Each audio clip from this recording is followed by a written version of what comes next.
आपकी समस्या? अच्छा, आप संयमित भाषा में जवाब दीजिएगा प्लीज, बोलिए। सपा और कांग्रेस के प्रतिनिधि ये बताएं, हाईकोर्ट की बेंच की स्थापना कब करवाएंगे आगरा के अंदर? जिस दिन सरकार आ जाएगी, सरकार आने पर हाईकोर्ट बेंच की स्थापना होगी। सरकार आने पर हाईकोर्ट बेंच की स्थापना होगी। और एक मिनट, मैं अपने राहुल जी जवाब ले लूं मैं राहुल जी से? जो लोग आए थोड़ा शांत हो जाइए। मैं अपने भाई से बताना चाह रहा हूं, हाँ। जब राहुल गांधी आगरा आएंगे ना, तो जिस बहन के ऊपर बीजेपी के नेताओं ने गाड़ी चलाने की कोशिश की, उसके घर जाएंगे, उसको सुरक्षा देने जाएंगे, उसको सुरक्षा देंगे। और जगदीशपुरा में जो गठबंधन में आप बोले तो दे नहीं रहे। आप गठबंधन में राहुल जी को भी बोलने दीजिए।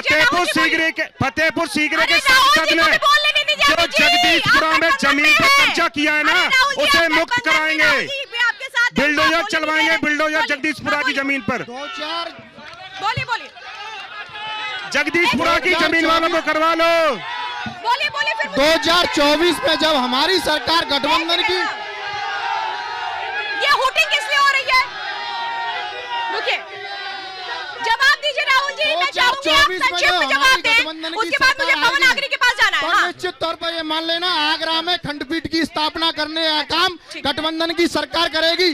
और मैडम, आगरा से नकलऊ एक्सप्रेस वे अखिलेश यादव जी ने बनाया, और आगरा के एमजी रोड पर एलिवेटेड रोड भी हम लोग बनाने का काम करेंगे। ठीक है, ये आगरा की जनता से हमारा वादा है। पवन आगरी जी देखिए, यहाँ पर चाहे अमित हो या राहुल जी हो, इनको ऐसा लग रहा है कि बस अब सुनहरे दिन आने वाले, जो अब तक नहीं हुआ वो सब हो जाएगा। आएंगे, आज भारत इंतजार करे, आएंगे, अच्छे दिन आने वाले हैं।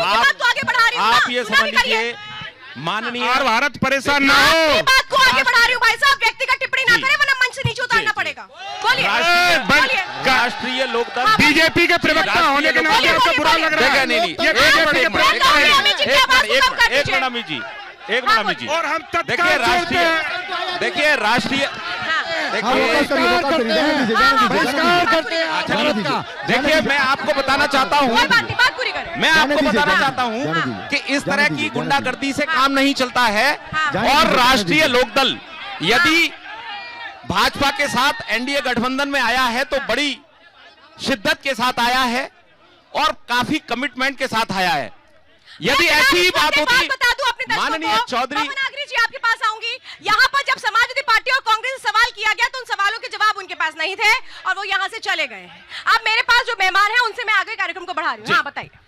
तो चौधरी चरण सिंह जी को जब भारत रत्न दिया गया, इस देश के करोड़ों किसानों और नौजवानों को जो उनसे अपेक्षा थी इस सरकार से, उन्होंने उसको पूरा किया। इस काम को चाहती तो कांग्रेस सरकार भी कर सकती थी और अन्य पूर्ववर्ती सरकार भी कर सकती थी, लेकिन जो सम्मान देने का काम हमको एनडीए में किया गया है, हम अपनी शर्तों पर आए हैं। हम किसानों की समस्याओं के निदान के लिए इस एनडीए गठबंधन में शरीक हुए हैं। माननीय जयंत चौधरी जी कह रहे हैं कि 400 पार में आ गए, लेकिन वो जो बगल वाले गठबंधन वाले थे, समाजवादी पार्टी और कांग्रेस वाले, वो सवाल से बौखलाहट हो गए। एक मिनट में आ रही हूँ पास, मैं जनता से सवाल लेती हूँ। आप तो जनता जनार्दन है, आप तो किसी से भी सवाल ले लेंगे। परेशान क्यों हो गए वो लोग, भाग गए यहाँ से? अब जब उनके पास जवाब नहीं होगा कुछ, एक आपने देखा ही अभी पत्रकार से कैसे बदतमीजी से उन्होंने किया, आप देख लीजिए समाजवादी पार्टी। वो तो कह रहे हैं कि सब कुछ सुनहरा ही सुनहरा हो जाएगा। कुछ नहीं होगा, सिर्फ झूठे वादे होंगे। समस्या मेरा एक सवाल है बहन जी आपसे और सभी यहाँ सम्मानित लोगों से। सवाल मत करिए, प्रतिनिधि खड़े हैं। आदरणीय भाई साहब से सवाल है कि मणिपुर में क्यों चुप्पी आज तक साधी रही? मणिपुर पर क्यों नहीं बोलते? मणिपुर में हिंदुओं का खून क्यों नहीं खोला?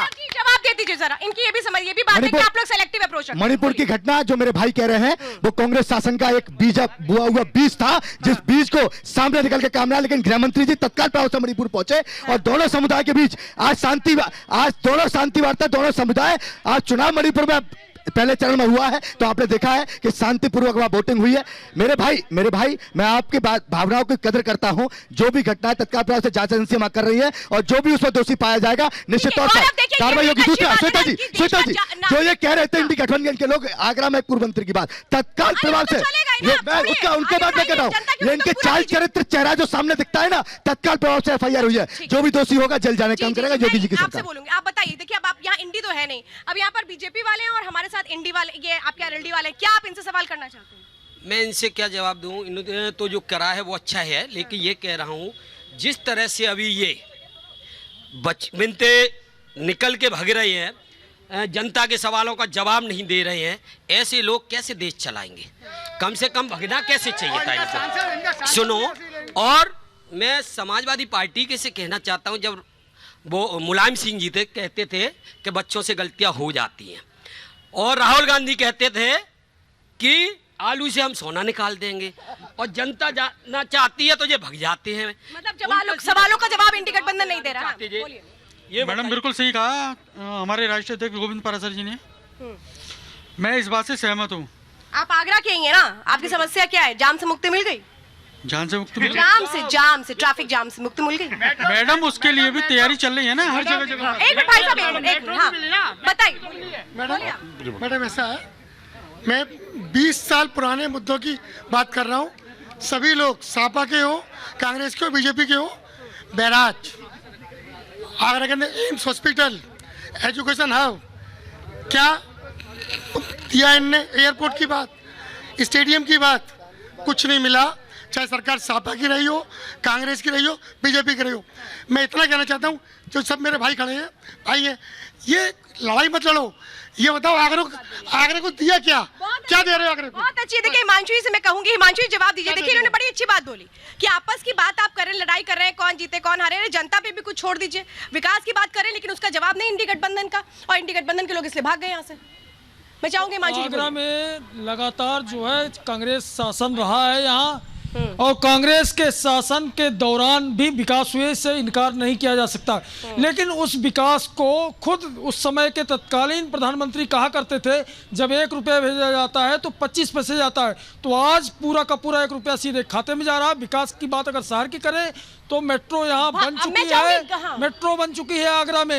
लेकिन इस पे विश्वास क्यों नहीं हो रहा है? जनता तो यहाँ पे खड़ी हो कह रही है कि नहीं कुछ नहीं। ये विश्वास, ये मैं इस पे विश्वास गौरव जी बात बताइए। पर विश्वास जो है क्यों नहीं आगरा की जनता जता पा रही है? ये विश्वास की प्रमाणिकता है कि निकाय चुनाव से लेकर विधानसभा लोकसभा में हमेशा भगवा परचम फहराता है। ये आगरा की जनता की विश्वास की प्रमाणिकता है। ये मुझे बता दें, ये अरे जनता को पता है, मैं बता रहा हूँ। अच्छा आगरा में बताइए क्या नहीं हुआ? आज आगरा के अंदर जब G20 समिट होता है तो आगरा की मिठास, आगरा मैं बता रहा हूँ, हर घर गंगा जल, हर घर नल आज भी है। और आगरा के अंदर जब G20 समिट होता है तो आगरा की मिठास, आगरा मैं बता रहा हूँ ना मैम, आगरा की मिठास को अमेरिका, चीन, Japan, Britain, Iran, Iraq, Afghanistan तक भेजना काम मोदी जी ने किया है। और दूसरा आप सुनिए, हमने आगरा के अंदर एक प्रमुख जूता उद्योग है। पहले हमने जूता, चमड़े से जूता बनाया, लेकिन जब हमने G20 किया मैडम तो हमने उसी चमड़े से हाथी भी बनाए हैं, उसी हम चमड़े से घोड़े भी बनाए हैं। निश्चित तौर पर मैं एक बात और बताना चाहता, श्वेता जी मैं आपसे एक बात और कह रहा हूं। जो इंडी गठबंधन के लोग थे, जब अखिलेश यादव की सरकार थी,